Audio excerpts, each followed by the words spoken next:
dal leen ak jàmm ci AGT News chaîne bi leen di jox xibaar yi wér te wóor abonné leen ngir dara bañ leen a raw. AGT News gannaaw bi mu sukkandikoo ci article L29 L30 L277 bu code électoral préfet bu Dakar Mamadou Lamine Ngom jël na ab ndogal démissionné loo Barthélémy Toye Dias ca la nga xam ni moo di poste conseiller municipal bu ville bu Dakar. Ndogal boobu nag am na lu mu jur ci moom mooy ñàkk na poste maire bi nga xam ni moom la doon occupé lu ni mel nag depuis 17 février 2022 mu toog ci bopp maire bu Dakar ñuy xaarandi nag jamono ji kañ lañ koy remplacer fii ak benn weer moom Barthélémy Toye Dias dugal na benn recours bu nekkul lu suspensif maanaam ndogal bi préfet jël dañu koy exécuter ci gàttal moom Barthélémy Dias day am keneen ku ko remplacer nekk maire bu Dakar bu lee nag dafa am blocage président de la République mën naa jël ndogal la teg fa li ñuy tuddee délégation spéciale kon nag gars yi mbir maa ngi noonu décision bi nga xam ne préfet jël na ko ci vendredi bii ñu weesu 13 décembre 2024 mooy ne kii di Barthélémy Dias jëlee nañu ko ci boppu mairie bu Dakar te nag ndogal boobu li ko waral nekku leen du la Bayna Gueye nekk électeur ci commune bu Mermoz Sacré-Cœur moo bind ngir moom moomee di Barthélémy Dias ñu jàll di ko fay jëlee ndax kat dafa am lu ñuy woowee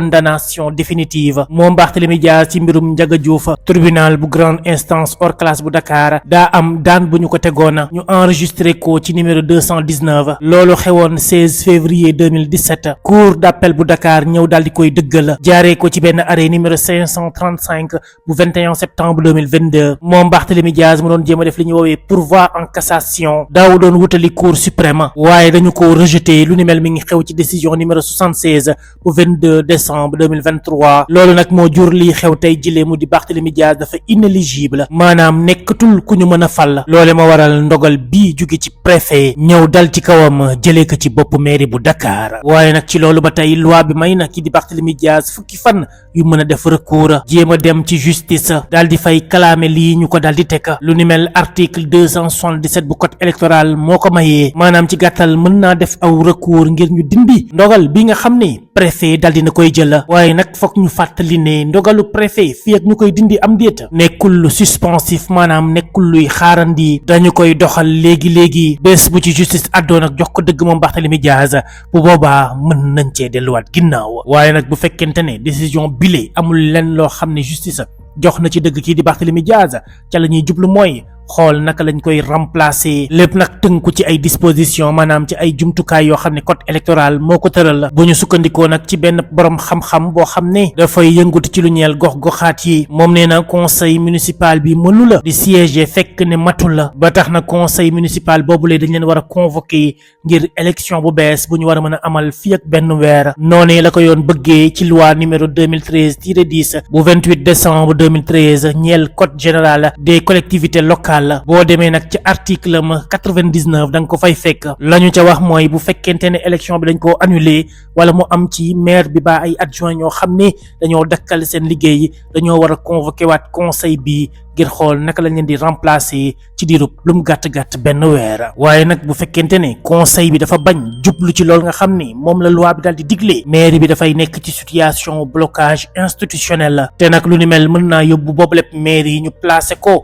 ci li ñuy woowee délégation spéciale ki mën a jël boobu lépp ndogal mooy président de la république délégation spéciale boobu mën na faa toog wéyal liggéey bi ci diirub juróom benn weer mën nañu ko nag yeesal ñetti yoon te ñun ñëpp xam nañu ko bu boobaa dina fekk lii des ngir ñu jëm ci élection 2027 dootul bëri noonu la ko Sala Gueye daal di jàngatee ci benn article boo xam ne mi ngi ko xaatima ci Le Soleil digital. AGT News. Le préfet de Dakar Mamadou Lamine Ngom se fondant sur les articles L29, L30 et L277 du code électoral a déclaré Barthélémy Toye Dias démissionnaire de son poste de conseil municipal à la ville de Dakar. Cette décision administrative entraîne sa destitution de la mairie, poste qu'il occupe depuis le 17 février 2022. En attendant la suite, le concerné a annoncé un recours qui n'est pas suspensif. Son remplacement est prévu dans un délai d'1 mois, conformément à la loi qui dispose qu'en cas de blocage, le président de la République peut placer Dakar sous délégation spéciale.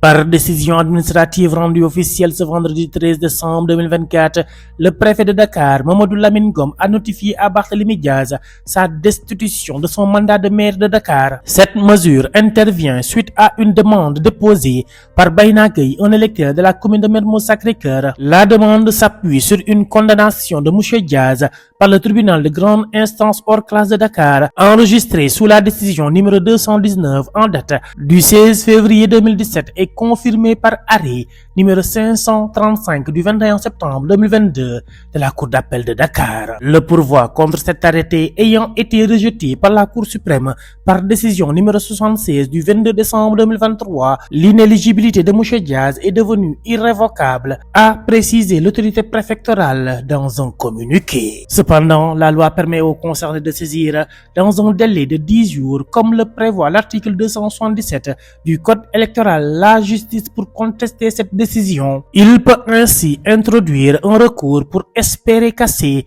l'acte administratif, même si, rappelons-le, le dit acte n'est pas suspensif. Mais si cette décision devient définitive ou si une révocation intervient d'ici un mois, il sera impératif de procéder à son remplacement en conformité avec les dispositions du code électoral. En effet, selon un expert de la décentralisation, le conseil municipal ne peut pas siéger de manière incomplète. Les membres du conseil devront être convoqués pour une nouvelle élection dans un délai d'1 mois, comme le prévoit la loi numéro 2013-10 du 28 décembre 2013 portant Code général des collectivités locales, notamment en son article 99, lorsque l'élection est annulée ou que, pour toute autre cause, le maire ou les adjoints ont cessé leur fonction, le conseil est convoqué pour procéder au remplacement dans le délai d'1 mois. Si toutefois le conseil refuse de passer à l'acte, la mairie sera dans une situation de blocage institutionnel, ce qui pourrait amener le président à mettre Dakar sous délégation spéciale. La délégation spéciale peut être décidée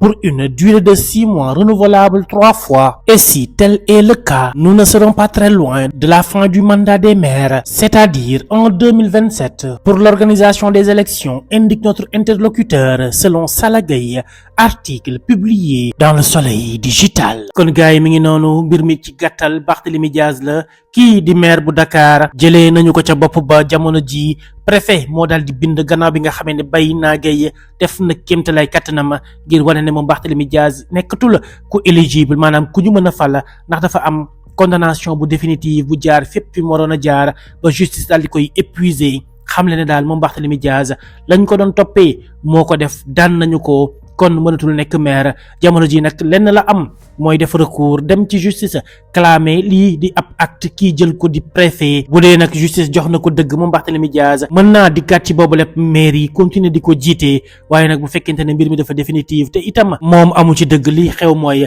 dañu koy remplacer, am keneen ku dugg ca biir conseil ba, wala boog bu dee ñoom dañ koy jéem a bloquer, président de la république jël aw ndogalam, jël sañ-sañam tabb fa li ñuy woowee délégation spéciale teg leen fa ngir ñoom ñooñee mën a liggéey ca na mu waree. Bu ko defee dara du ci am comme blocage institutionnel foofee ca mairie bu Dakar. lii moo di mbir mi. Barthélémy Diaz jamono ji mu ngi ci guddi yu bër setagula, dàq nañ ko ca assemblée, dàq ca mairie bu Dakar, ndax ñoom waa taxawu ñoo nar a continuer di jiite boobu lépp mairie yi, wala boog délégation spéciale moo fa war a am. Lépp dina leer du yàgg dara fii ak benn weer. Li leer ba leer mooy président Bassirou Diomaye Diakhar Faye du bàyyi lenn muy bloqué. Bu ñu jéemul tabb maire bu bees, li am mooy délégation spéciale lañ fa nar a teg. AGT News.